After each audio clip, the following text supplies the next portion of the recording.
कानी बहू। किशोरी लाल जी के बेटे राघव की शादी की बात जगह जगह चल रही थी, लेकिन किशोरी लाल जी को कोई लड़की पसंद ही नहीं आती थी। और उसकी एक ही वजह थी, किशोरी लाल जी का लालची होना। उनको लड़की वालों से मोटा दहेज चाहिए था और इसी चक्कर में एक दिन वो एक बहुत पैसे वाले के घर अपने बेटे का रिश्ता लेकर पहुंचे। उस आदमी का नाम था ओम प्रकाश।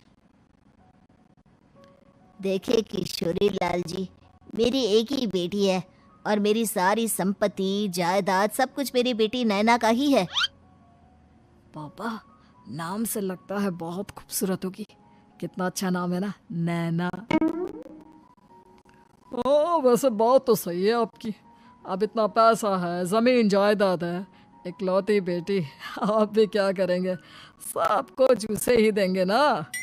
बिल्कुल ठीक पहचाना आपने। बस बेटी की शादी और सारी जायदाद उसके नाम। पापा, बिना देखे हाँ कर दीजिए ना। इतना अच्छा रिश्ता फिर कहाँ मिलेगा?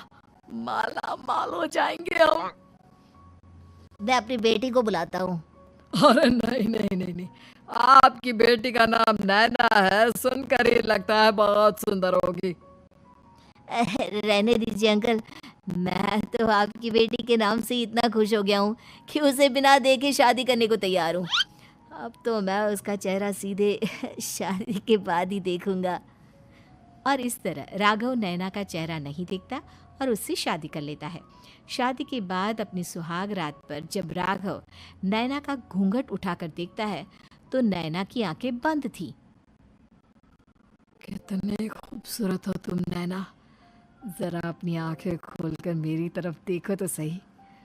नहीं, मुझे शर्म आती है। अरे, मैंने तुम्हें शादी से पहले भी नहीं देखा, और अब अगर तुम आंखें खोलकर मुझे देखोगी भी नहीं तो मुझे अच्छा कैसे लगेगा? इससे पहले कि नैना अपनी आंखें खोलकर राघव की तरफ देखती, अचानक से लाइट चली गई और राघव नैना को पूरी तरह से देख भी नहीं पाया। अगली सुबह नैना राघव के लिए नाश्ता बनाकर लेकर आई। अरे ये क्या? आधा पराठा सेका हुआ है और आधा बिल्कुल कच्चा। ये तुमने क्या किया नैना? बहू, तुमने क्या आधा पराठा तवे से नीचे लटका कर रखा था, जो आधा सेका है और आधा कच्चा? मुझे जितना दिखेगा उतना ही तो सीखूंगी ना पापा जी।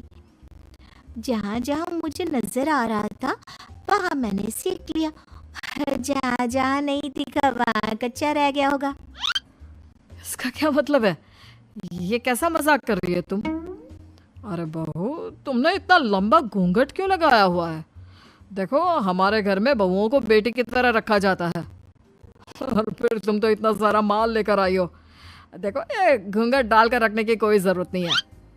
हाँ नैना, पापा जी ठीक कह रहे हैं, तुम तो आराम से रहो, अपना ही घर समझो। नैना अचानक से अपना घूंघट उठा लेती है। अरे ये क्या पापा, नैना की तो एक आंख फूटी हुई है। नाम से नैना, लेकिन ये तो कानी बहू निकली। मेरे साथ धोखा हुआ है, धोखा। बिना दिखाए अपनी कहानी लड़की मेरे संग ब्याह दी।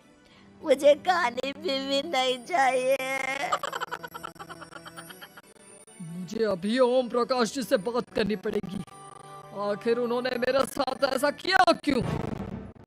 अरे, आप लोगों ने ही तो पापा से कहा था कि आप लोग शादी से पहले मुझे देखना नहीं चाहते। अब मेरे पापा पर क्यों इल्जाम लगा रहे हैं? अरे लेकिन उन्हें बताना तो चाहिए था ना कि तुम कहानी हो, एक आंख से तुम्हें दिखाई नहीं देता। किशोरी लाल और राघव नाराज होकर ओम प्रकाश को अपने घर बुलाते हैं। पापा जी, ये आपने क्या किया? शादी से पहले बताया क्यों नहीं कि नैना की आंखों में परेशानी है? अरे, आप ही ने तो लड़की देखने से मना कर दिया था। और लेकिन आप बता तो सकते थे।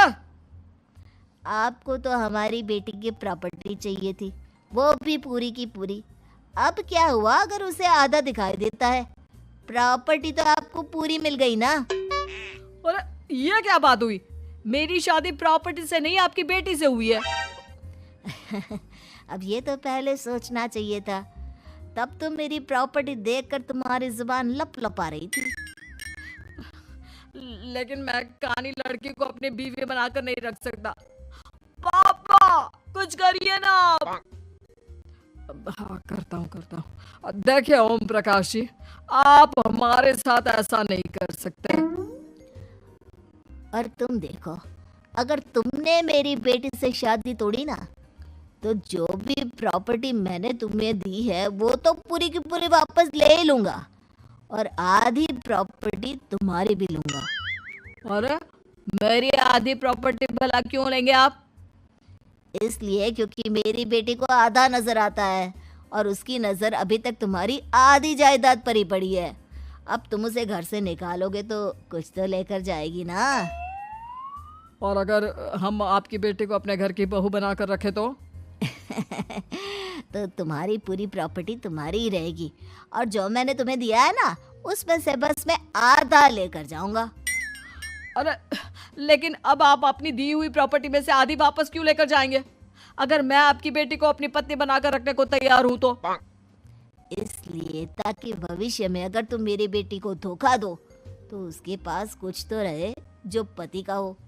वैसे मेरे पास तो बहुत कुछ है, लेकिन अपने पति की कोई निशानी तो उसके पास होनी चाहिए ना। अब अगर तुमने मेरी बेटी को कानी कहा तो तुम्हें प्रॉपर्टी भी कानी ही मिलेगी, पूरी नहीं। जमाए राजा। किशोरी लाल और राघव समझ चुके थे कि वो बुरी तरह फंस चुके हैं और अब उनके पास वहां से निकलने का कोई चारा नहीं है। अब समझ में आया ना, लालच बुरी बला होती है। एक तो तुम्हें प्रॉपर्टी मिली, ऊपर से बीवी मिली, उसमें तुम्हें नखरे भी दिखाने हैं। आए बड़े, चुपचाप बैठो दोनों। कुछ दिनों के बाद नैना राघव की कार लेकर बाजार घूमने निकलती है और जब कार लेकर वापस आती है, ये क्या? एक तरफ से मेरी गाड़ी पूरी खराब हो चुकी है। लगता है तुमने मेरी गाड़ी को किसी दूसरी गाड़ी के साथ एक्सीडेंट किया है। अरे अरे कितना बड़ा नुकसान कर दिया तुमने बहू। वो क्या है ना पापा जी, मुझे एक आंख से दिखाई नहीं दे रहा था, सामने से गाड़ी आ रही थी। मुझे तो सिर्फ आधा ही दिखाई दिया और वो गाड़ी मेरी कार से रगड़ते हुए निकल गई। अब मैं क्या करूं बताओ? आप इसे ठीक कराने के पैसे कौन देगा? तुम्हारे पापा? तुमने मुझसे इस तरह से बात की? अभी रुको।